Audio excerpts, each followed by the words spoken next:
বিশ্বনবী জুমার খুতবা দিচ্ছেন, হঠাৎ বিশ্বনবী দেখলেন হাসান আর হুসাইন লাল দুইটা জামা পরে জুমার মসজিদের মধ্যে ঢুকে একবার কাতারের এইদিকে দৌড় মারে, আরেকবার ওইদিকে দৌড় মারে।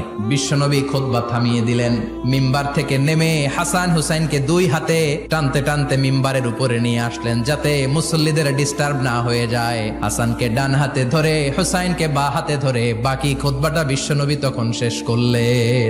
আবার বিশ্বনবী জুমার খুতবা দিতে দাঁড়ালেন, এক সাহাবী এসে বসে বলল, বিশ্বনবী বললেন কম দাঁড়াও, 2 রাকাত পড়ছো?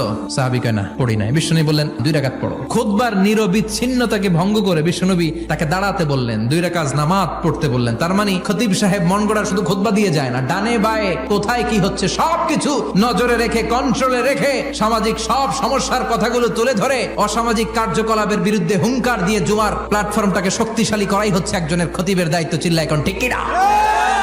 এ কাজই করেছেন বিশ্বনবী 500টা খুতবায়।